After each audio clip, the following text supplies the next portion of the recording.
on est face à quelqu'un qui fait du cinéma, du très très très grand cinéma.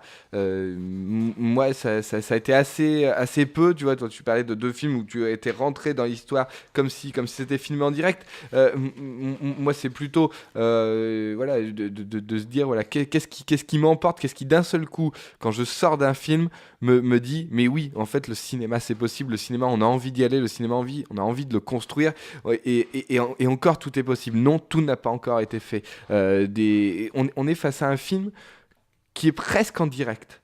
On est presque face à un film. À un moment donné, je me suis posé la question, est-ce qu'il y a eu une coupe?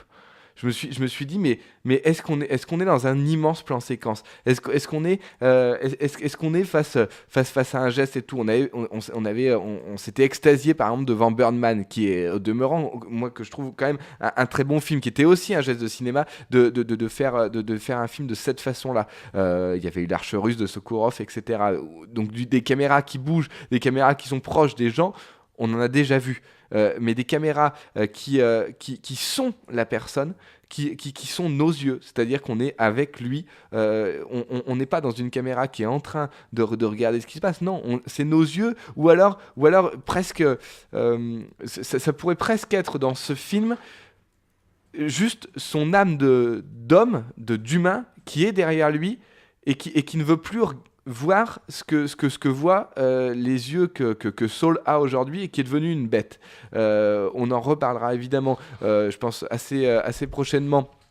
Voilà, donc justement de ces Sonderkommando, peut-être avec le témoignage d'un Sonderkommando que j'ai eu la chance de rencontrer, et on verra si on passe des extraits ou pas dans l'émission, parce que c'est quand même quelque chose qui est assez dur aussi, où à un moment donné, il l'explique, c'est qu'il n'est plus un être humain, il devient une bête. Et moi je trouve que cette manière de filmer, comme Louis l'a expliqué, hein, voilà, donc c'est une caméra qui est tout le temps derrière le personnage. D'ailleurs, au début, avant que le personnage apparaisse, on voit des images floues. Le film démarre sur des images floues. Donc déjà là-dessus, voilà, qu'est-ce que ça veut dire de démarrer un film sur les camps d'extermination sur des images floues? C'est que oui, on n'a pas grand-chose aujourd'hui des camps, de ce qui se passait dans les camps de concentration, dans les camps d'extermination, dans les chambres à gaz, etc. Il n'existe que 4 photos aujourd'hui dans le monde qui montrent ça. 4 photographies qui ont réussi à être prises grâce à des résistances qui étaient à l'intérieur de ça et qu'on voit un Et petit qu'on peu voit dans dans le le film, hein. film, voilà, justement, Voilà, je voulais c'était venir à ce moment où un des personnages prend 4 photographies et voilà. il y a un rapport avec ça. C'est quelque chose qui existe, hein. Voilà. Après, le film a été entièrement écrit et c'est ça d'ailleurs. On peut d'ailleurs quand même citer Clara Royer, hein, qui est la scénariste aussi de ce film avec Laszlo Nemes, parce qu'il y a eu un énorme travail, hein, et voilà, là c'est pareil, hein, on n'est pas face à une scénariste de base, on est sur quelqu'un qui réfléchit autour de la question des juifs et des écrivains juifs, notamment en Europe centrale, etc. Mais pour revenir à cette image, donc, on est en plan. Alors, allez voir, on vient de vous poster la bande-annonce sur notre page Facebook, mais on va être tout le temps derrière lui. C'est-à-dire que, comme Louis l'expliquait, voilà, on ne voit pas vraiment ce qui se passe. On voit un petit peu, on ne voit pas beaucoup. C'est-à-dire qu'on ne va jamais avoir, par exemple, un gros plan sur un corps décharné. Non, on va voir, mais avec le dos de Saul pratiquement tout le temps devant nous. Et ça, c'est quelque chose, hein. D'ailleurs, quand Saul n'est plus dans le champ, parce que ça arrive par moment, la caméra est comme désorientée. Voilà, c'est que d'un seul coup, elle ne sait plus où aller. Et c'est ça la force vraiment de Laszlo Nemes, c'est justement de ne pas filmer comme on fait un film normal. On ne peut pas faire un film basique sur la chose pire qui a pu se passer dans le monde. On peut le faire pour des écoles, pour montrer, mais on serait dans du voyeurisme. On serait presque dans de la pornographie de voir des corps nus, décharnés, entassés les uns sur les autres. Alors que là, non. Là on suit une action. Et moi, je trouve vraiment, et c'est une thèse qui est pas défendue, mais peut-être parce que justement, les critiques de cinéma sont peut-être pas forcément au point non plus sur cette question des Sonderkommando, mais aujourd'hui, comme si c'était son visage d'homme qui se regardait lui en train de faire les choses, et voilà, il n'est comme si c'était sa conscience qui était là, et lui voilà, il est devenu une bête, et il ne veut voilà, c'est trop dur pour lui de regarder ça, donc finalement, il se regarde faire ce qu'il est en train de faire.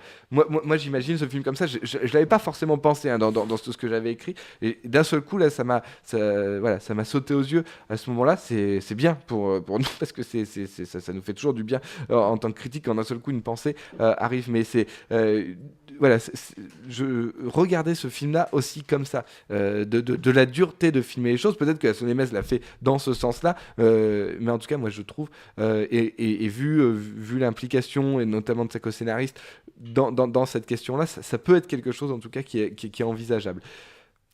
On est à un moment donné sur un plan qui est absolument époustouflant, sur une scène qui est époustouflante, quand il est à la recherche d'un rabbin. Éprouvant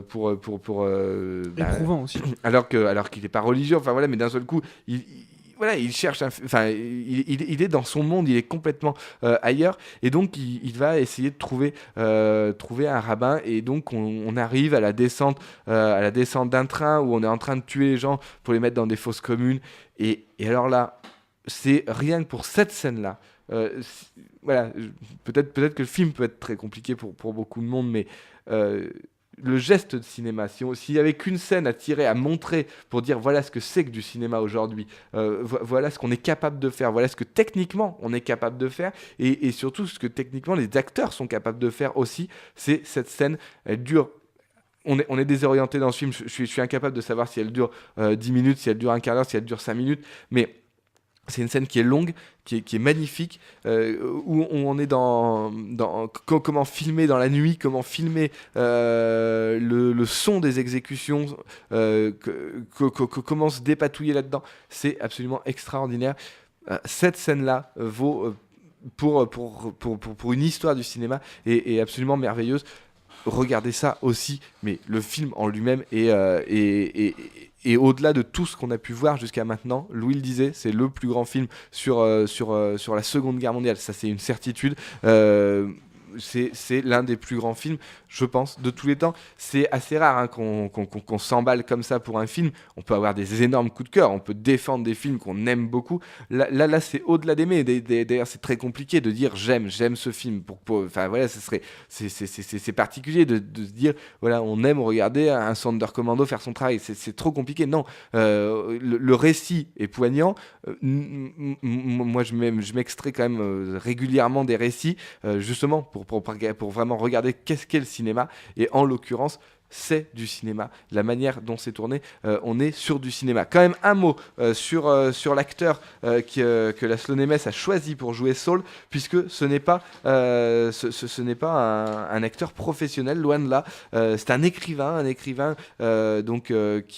s'appelle Geza Rohrig, voilà exactement, et qui joue donc ce rôle de Saul. C'est le seul vrai rôle du film. Après il y a quelques petits rôles, notamment on en parlait avec les résistants. Donc il y avait quand même des résistants dans les Sonderkommando, et qui, en tout cas, la résistance ont arrivé à faire passer des appareils photo. Enfin, rien que pour ça, là aussi, ça documente. C'est ça qui est extraordinaire dans ce film, c'est qu'aussi bien ça documente, et aussi bien ça nous montre des choses. C'est absolument fou. Donc voilà. En tout cas, Geza Rohrig est un très très grand acteur, parce que là le rôle qu'il sort, justement parce qu'il n'est pas acteur à la base, il avait tourné comme ci par-ci par-là, mais parce qu'il n'est pas acteur à la base, sans doute qu'un acteur en aurait peut-être rajouté, sans doute qu'il aurait peut-être surjoué certaines choses. Là on est face à quelqu'un qui est froid, qui est fou, qui devient fou, parce qu'il ne l'est pas à la base, hein, évidemment. Et en tout cas, ce rôle est absolument merveilleux. Donc, allez découvrir ce film. On en a besoin actuellement de voir du cinéma, de voir de la qualité, et simplement de prendre du plaisir à regarder du cinéma, pas du plaisir à regarder les pires scènes existantes aujourd'hui, parce que vraiment c'est le cas. C'est notre coup de cœur, on va le défendre. On espérait avoir la Sloane MS dans l'émission. Ça fait maintenant 2 mois qu'on avait pris, qu'on essaye de prendre contact. Évidemment, en tant que Grand Prix du Festival de Cannes, il est très très très demandé.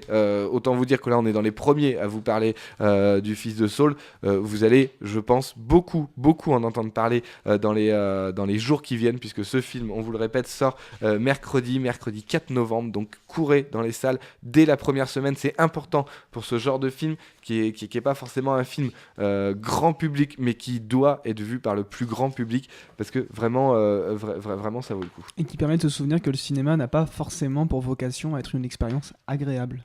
Aussi. Exactement. C'est sûr qu'on va pas rire, mais je peux vous dire que quand on sort de ce film-là, on a vu quelque chose. On a vu effectivement du cinéma. Hein. Moi, je titre ce film-là comme enfin du cinéma, vraiment. Hein, au-delà je vous dis, au-delà du récit, hein, c'est juste un geste de cinéma. Mais surtout, on sort moins bête, on sort et on a vu quelque chose qui nous a intéressé, qui va vous marquer à vie. Regardez ce film-là. Je peux vous assurer que pour Noël, pour le jour de l'an, vous ne parlerez que de ça à table. Si vous avez de la famille qui s'intéresse un tant soit peu au cinéma, il n'y aura qu'un film qui mettra des débats ou des louanges dans les repas de famille. Ce sera celui-là. Je ne vois pas quel autre film peut autant emporter les gens, parce que vraiment, c'est un film qui marque, mais c'est un film où la violence, on vous le dit, elle est derrière lui. C'est-à-dire qu'on regarde un personnage faire les choses, rien n'est frontal, et ça peut faire peur. Ça peut faire peur d'aller voir ce genre de film, mais non, il ne faut pas avoir peur. C'est ça le cinéma. Comme disait Louis, c'est pas fait que pour rigoler. Évidemment, on a besoin de rigoler, on en reparlera. On a besoin de voir des gros blockbusters. On a besoin d'un film comme Seul sur Mars, mais on a aussi besoin d'un film comme Le Fils de Saul. Donc, Le Fils de Saul, le 4 novembre au cinéma. Et puis, voilà, dès que vous voyez des salles qui le proposent, allez-y. C'est assez court. Hein. Bon, là, j'ai perdu le nombre de... Combien de temps durait le film. Voilà, mais 1h43, voilà, je crois. c'est ça, 1h47. Donc, allez-y, profitez-en.